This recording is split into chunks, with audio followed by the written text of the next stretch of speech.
Hello कक्षा 8 के प्यारे छात्र छात्राओं, स्वागत है आपका हमारे YouTube channel SK point coaching classes में।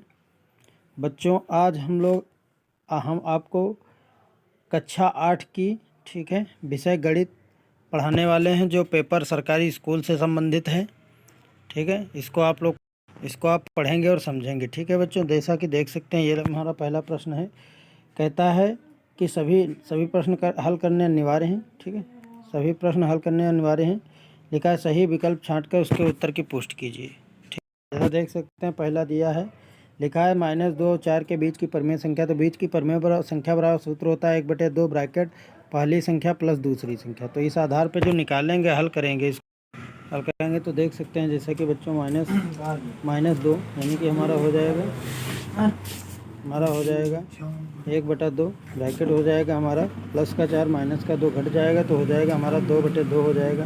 ये कैंसिल हो जाएगा तो बराबर बन, तो इसका राइट आंसर 1 हो जाएगा। ठीक है बच्चों, तो जैसा कि आप देख रहे हैं यहाँ पे, इसका राइट आंसर जो आ रहा है बच्चों, वो 1 आ रहा है। ठीक है, अगला क्वेश्चन कहता है 100 से 999 तक प्रत्येक संख्या के वर्गमूल में अंकों की संख्या कितनी होगी। तो 2 इसका का आखंड राइट है। ठीक है, दूसरा क्वेश्चन है, जैसा कि बच्चों देख सकते हैं आप, यहाँ पे दिया हुआ खंड का कहता है 2764 का घनमूल कितना है। ठीक है, तो घनमूल निकाल, तो देख सकते हैं बच्चों 27 का जो घनमूल होता है, मतलब वो 3 होता है, यानी 3 का ये घन होता है 27। और इसी तरीके से 4 का 64 होता है घन, तो इसका मतलब है 3/4 इसका बा खंड राइट हो जाएगा। ठीक है बच्चों, आगे बढ़ते हैं हम लोग।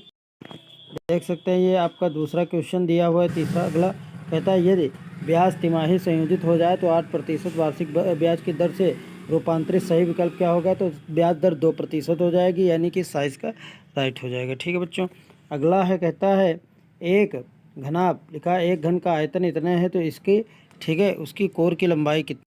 तो इसका देख सकते हैं बच्चों, जो राइट आंसर जाएगा, ठीक है, तो आपका देख सकते हैं इसका राइट आंसर यानी कि 6862 का वो घनमूल है, कितने का, 19 का घनमूल है। ठीक है बच्चों, तो ये आपके 5 विकल्पी 6 थे जो मैंने करवा दिए, यानी कि आपके 5 विकल्पी थे जो प्रत्येक 1 नंबर का था। टोटल आपका 5 नंबर का ही हो गया। आगे बढ़ते हैं बच्चों, कहता है रिक्त स्थानों की पूर्ति कीजिए। लिखा है -4/5 गुणे x बराबर 0 आ जाए। क्या किया जाए, तो 0 से अगर गुणा कर दी जाए तो आंसर हमारा 0 हो जाएगा, तो यहाँ 0 भरा जाएगा। ठीक है, फिर लिखा है वर्ग का प्रत्येक कोण 90 अंश होता है, ये राइट आंसर है, तो यहाँ पे 90 अंश भरा जाएगा। ठीक है बच्चों, फिर लिखा है 7 ठीक है बटे, और फिर लिखा है -8। तो इसका क्या था, लुप्त अंकों की संख्या बताओ। तो यहाँ पे कौन सी संख्या लुप्त है, तो इसमें दिया ही नहीं गया है, जैसा कि देख सकते हैं बच्चों। तो इसलिए जैसा कि हमने बताया बच्चों ना, यहाँ पे आपका क्या भरा जाएगा, यहाँ पे 0 भरा जाएगा, यहाँ पे 90 अंश भरा जाएगा, और यहाँ पे 8 माइनस का होगा। ठीक है, नंबर 3 है। ठीक है बच्चों, प्रश्न नंबर 3 है, कहता है सही गलत के चिन्ह लगाना है। ठीक है, सही गलत लिखा है 3 परमेय संख्याओं का योगफल परमेय संख्या नहीं होती है, ये गलत है बच्चों। परमेय संख्या का योगफल हमेशा परमेय संख्या होती है।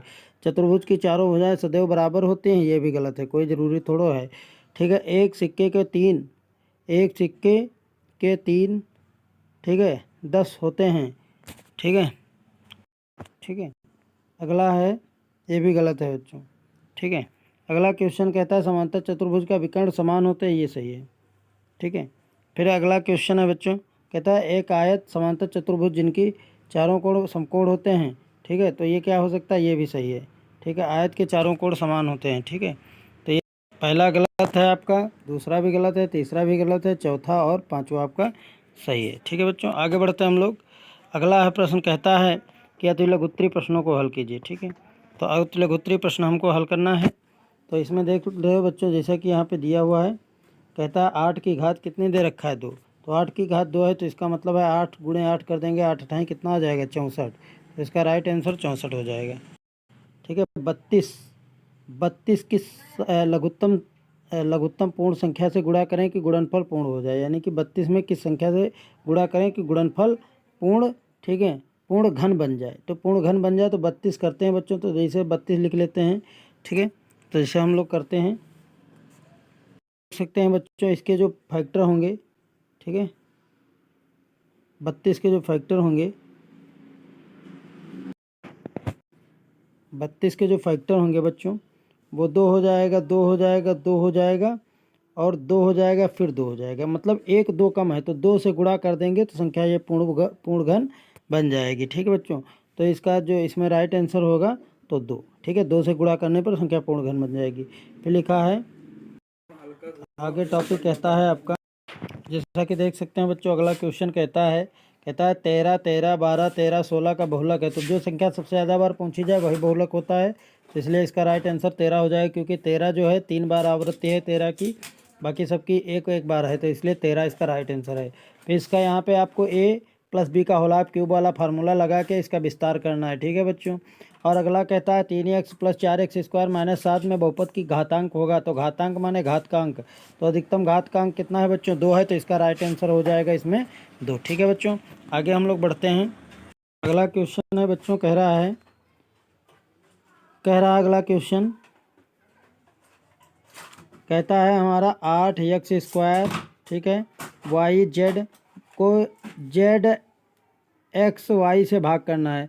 तो बच्चों देखिए, एक यक्स से एक यक्स कैंसिल हो जाएगा, y से y कैंसिल हो जाएगा, z से z कैंसिल हो जाएगा, तो आंसर जो आएगा वो 8x आएगा। तो यानी कि इसका राइट आंसर हो जाएगा इसका 8x। ओके बच्चों। फिर लिखा है लुप्त अंकों को ज्ञात कीजिए। तो जैसे 9 यानी कि 7, और फिर कितना यहाँ आंसर लाना है, कितना बच्चों लाना है? 8। ठीक है, तो कितना भरा जाए जो 8 हो जाए? तो देखिए 9 यानी कि यहाँ पे लाना है हमको 8। ठीक है, तो यहाँ पे दिया है हमारा, कितना दिया है? 7। तो 7 और 1 8, यहाँ पे एक भरते मतलब लाना है कितना हमको? 8 लाना है, घटा के लाना है बच्चों, इस चीज़ का ध्यान रखना है।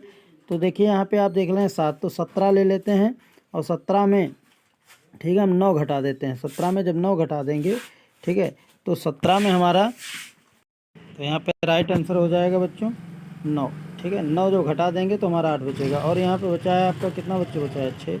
तो 6 में से हमारा जब 2 जाएगा तो हमको लाना है कितना? यहाँ पे बचा है 5, 5 में 2 जाएगा तो 3 बचेगा। ठीक है बच्चों, यहाँ पे आपका बचा है बच्चों, यहाँ पे आपको दिया है कितना? दहाई ले लिए थे ना आप, तो अब यहाँ पे कितना है बच्चों? अब आपको लाना है कितना? ठीक है, ये सही है बच्चों। फिर लिखा है बच्चों, कह रहा है तो यहाँ पे कितना हो जाए कि यहाँ पे 16 हो जाए। ठीक है, ऐड करना है। तो बच्चों 8 5 13, 3 यहाँ पे भर देंगे, 13 3 16 होता है। ठीक है, हासिल आएगा 1। ठीक है, और 9 2 11 हो जाएगा, और 11 और 5 यानी कि 9 2 11 और 1 हासिल आया था 13, और 13 और 5 यानी कि यहाँ पे 5 भरा जाएगा। ठीक है बच्चों, तो इस तरीके से एक था आपका। फिर कहता है एक विद्यालय में 7 अध्यापकों की आयु जो दी है इस प्रकार से, तो आंकड़ों की माध्यिका ज्ञात करनी है। ठीक है बच्चों, तो कैसे निकालते हैं बच्चों आंकड़ों की माध्यिका? ठीक है, 7 अध्यापक हैं, तो ये हम इनको पहले आरोही क्रम में लिख लेते हैं। तो बच्चों जैसे सबसे पहले कितना लिख लेते हैं? 23। फिर 23 से बड़ा कितना है बच्चों? 23 से बड़ा हमारा 25 है। ठीक है, लो बच्चों, इस प्रकार हमने संख्याओं को पहले आरोही क्रम में लिख दिया। फिर आरोही क्रम में लिखने के बाद अब सूत्र लगाते हैं, तो ये होता है n+1/2वें पद का मान होता ही है। ठीक है, तो ये तो ये हो जाएगा हमारा 7 + 1/2, तो हो जाएगा 7 1 कितना होता है? 8। तो 8 का आधा हो जाएगा 4, यानी कि चौथा पद। तो चौथा पद आपका 1 2 3 4 यानी 32, तो चौथा पद 32 आता है। ठीक है, तो इसका राइट आंसर जो हो जाएगा बच्चों 32 हो जाएगा। ओके, आगे बढ़ते हैं हम। कहता है दीर्घ उत्तरीय प्रश्न है, कहता है 1 रुपये यानी 400 रुपये का 10% वार्षिक ब्याज की दर से 2 वर्ष का चक्रवृद्धि ब्याज ज्ञात कीजिए। ठीक है बच्चों, तो चक्रवृद्धि ब्याज ज्ञात करना है, तो चक्रवृद्धि ब्याज बराबर ए बराबर सूत्र होता है, अमाउंट बराबर सूत्र होता है पेमेंट प्लस, ठीक है, 1 + r/100⁻n। ठीक है, ये फार्मूला होता है, यहाँ पे n कर देते हैं। तो अब जब ये फार्मूला लगाते हैं तो आपका अमाउंट हो जाता है, अमाउंट ए बराबर, तो पेमेंट आपका दिया है 400, तो 400 हो जाएगा, ब्रैकेट हो जाएगा।